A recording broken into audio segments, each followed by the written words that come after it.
So in my parliament video, I got a bunch of angry people in the comments calling me a stupid American who thinks his country is a perfect utopia that has no flaws whatsoever. Well, I'm making this video to show you that that is absolutely not the case. This has been a wild week, let me tell you that. First, we have somebody try to pull a Lee Harvey Oswald on Trump. He survived and then announced some random dude from Ohio to be his running mate. Then literally a few days ago, Biden announced that he changed his mind and he's actually not going to run for re-election in November. Now, when that whole incident with Trump happened about a week ago, I was filled with a deep sense of dread and despair for the next 2 days. Because first of all, the person who did it was around my age, which makes me uncomfortable. And second of all, because I feel like now Trump is going to use it to portray himself as like a victim or a martyr of some kind. And so now the people that might have voted for Trump will definitely vote for him out of sympathy. Now, hopefully I'm wrong about that, but it does worry me quite a lot. Like, I just do not want him to win the election, okay? He lies about stuff all the time. He's a shitty businessman, shitty politician, as of recently a convicted felon, and there's also the matter of a certain Project 2025 circling around the internet over the last few weeks. Essentially, conservatives are known for their hatred of science and progress, and I guess it's in their name to want to conserve things the way they are, but it's really gotten out of hand over the last several years.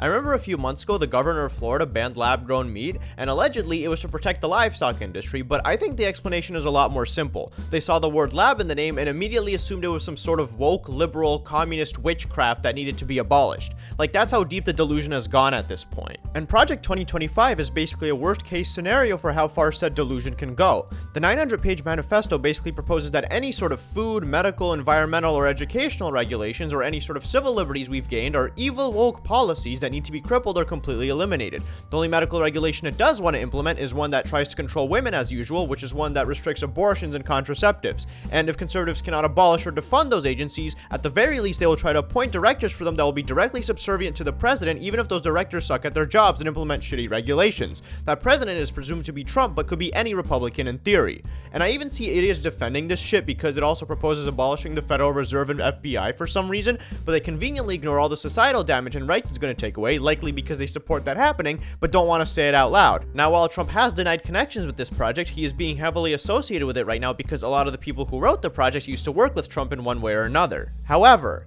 with that being said, what if I'm in some kind of echo chamber? Don't get me wrong, I would not vote for him even without all this Project 2025 stuff, but how can we be so sure that he actually wants to implement all these things? The thing is, I spend a lot of time on Reddit.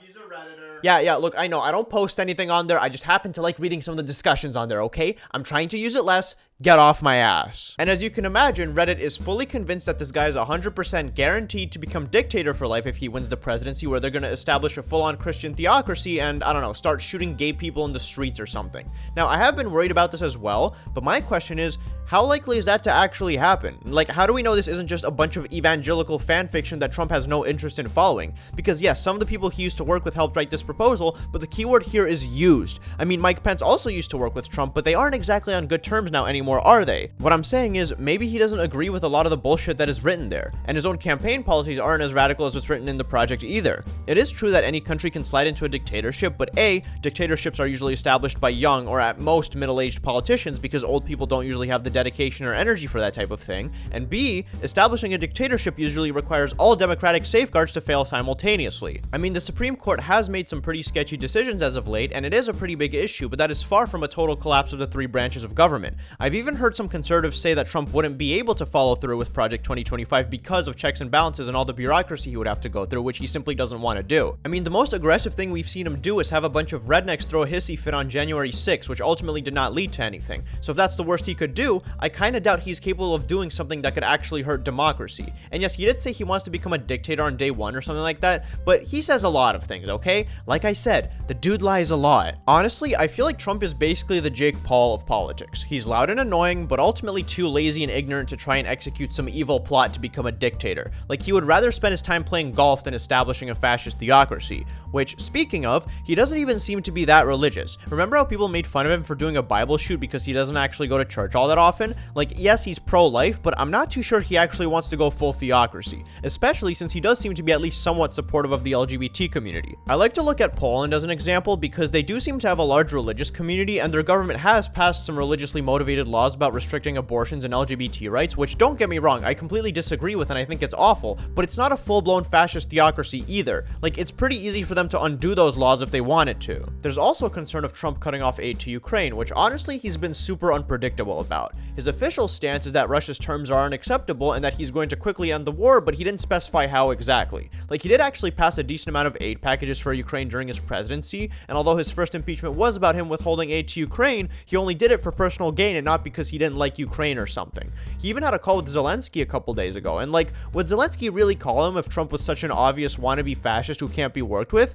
I don't know, dude. To be clear, this is not meant to endorse Trump in any way. I'm not voting for him and encourage you not to either because he's just a shitty person in general, especially if he does support this Project 2025 stuff.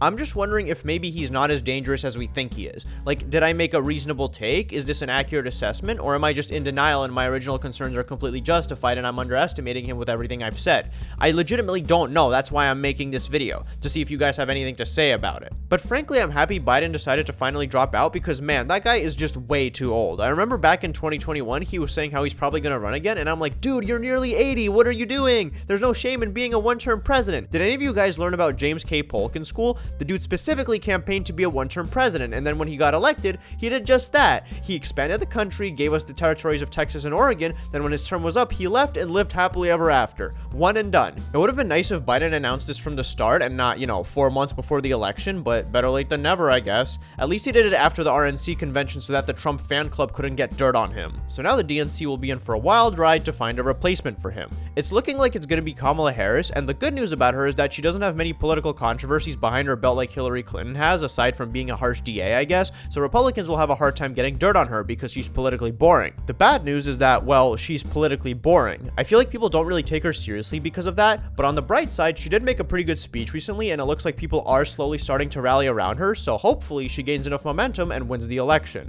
And yeah, guys, that's the end of today's video. I hope you enjoyed it. As always, this is your captain speaking. Peace out.